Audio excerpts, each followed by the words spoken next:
পায়েল, এটা কি হলো? কি হলো দেখতে পাচ্ছ না? তোমার সাহস কত বড়? হ্যাঁ, এভাবে কেন তুমি বাবাকে টাকা দিচ্ছ? শিশির, উনি তোমার বাবা, আমার শ্বশুর, উনি কেন তোমার থেকে চেয়ে চেয়ে টাকা নিবে? দাও মানিব্যাগটা আমাকে দাও। আরে কি করতেছো তুমি? কি করছি দেখো, সরো। আরে আজব। বাবা, এই নিন, এটা আপনার ছেলের বেতনের টাকা, পুরো টাকাটা আপনি রাখুন। আর এই জন্য 1000 টাকা, এটা তোমার এই মাসের হাত খরচ। বাবা, আপনি হচ্ছেন আমাদের গার্ডিয়ান, আপনি কেন আমাদের থেকে টাকা চেয়ে চেয়ে নেবেন? এই টাকাগুলো আপনার কাছেই রেখে দিন, আমাদের যদি প্রয়োজন হয় আপনার থেকে আমরাই চেয়ে নিব। আর বাবা, আরেকটা কথা, আপনি সারাদিন কেন ভাবে ঘরের মধ্যে শুয়ে বসে থাকবেন বলুন তো? যান, এখনই আপনি বাজারে যাবেন, গিয়ে দোকানে বসে চা খাবেন। শুধু আপনি না, আপনার যে বন্ধুগুলো আছে সবাইকে চা খাবেন। আর বিলটা কে দিবে বলেন তো? বিল দিবেন আপনি। বুঝতে হবে তো আপনি কার বাবা, আপনি হচ্ছেন আমার শ্বশুর। আর এই যে মা, আপনাকে একটা কথা বলি, সেই কতদিন হলো আপনার মেয়েটাকে আপনি দেখতে যান না? মেয়েটার তো মন খারাপ হয় নাকি? মেয়েকে তো দেখতে যাওয়া উচিত। বাবা, এই যে আপনি বাজারে যাচ্ছেন, বাজারে গিয়ে সব থেকে বড় মাছটা নিয়ে আসবেন, আর ভালো দেখে মাংস নিয়ে আসবেন। ভালো মন্দ কেনাকাটা করে তারপর মেয়েকে দেখতে যাবেন, মাকে সাথে করে নিয়ে, ঠিক আছে? ঠিক আছে বৌমা, তুমি যা কবা আমরা ওই মতোই চলবো।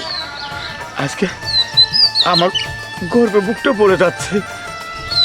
তুই আমার বৌমা না, তুই আমার মেয়ে। মনে হয় আগের জন্মে তুই আমার মা ছিলি। আমার ইচ্ছে হচ্ছে তুই যদি পুত্রবধূ না হতি, যদি বয়সে ছোট তো, তাহলে পায়ে সালাম করতাম। ছি ছি বাবা, এটা আপনি কেমন কথা বলছেন? এই কথা বলে আমাকে পাপী বানাবেন না বাবা।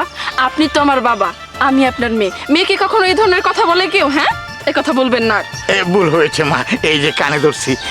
আসলে সত্যি কথা কি মা জানো, তোমাকে যে মায়ে গর্বে ধরেছে সে রত্ন গর্বা।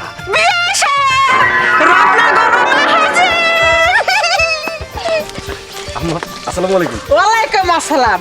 এই যে বিআই সাহেব, বিয়ান সাহেব, আমার মেয়ে ভালো হইব না, রত্নগণ্ড মা এসে হাজির। আমার এই মেয়ে রে আমি খুব কষ্ট করে জন্ম দিছি, খুব কষ্ট করে মানুষ করছি, কোটি টাকা আমি খরচা করছি।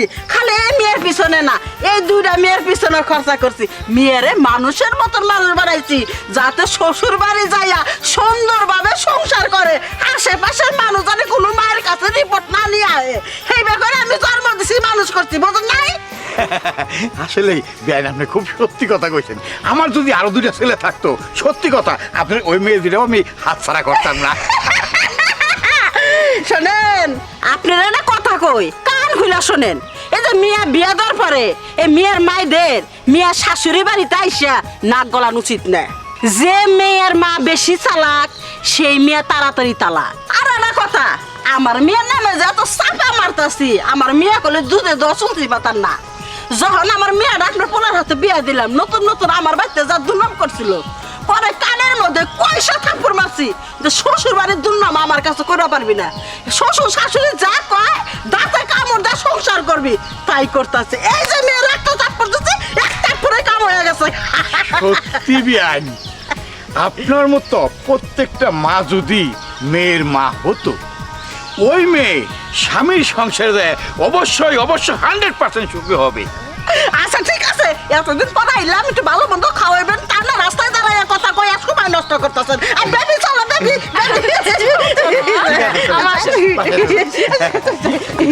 শপিং করতে যেতে হবে, তারপর গিয়ে দেখা করবো। বাবা শিশি, হ্যাঁ বাবা, কিছু বলবা? বলছিলাম কি, আমার চোখের চশমাটা ভেঙে গেছে, তাছাড়া তোর মায়ের অসুখটা একটু বেড়ে গেছে, ওষুধও শর্ট। বলছিলাম কি করে টাকা দিলে তোর মায়ের ওষুধও নিয়ে আসতাম, আমার চশমাটাও মেরামত করতাম। টাকা লাগবে নেবা, এভাবে বলার কি আছে? আমি দিচ্ছি।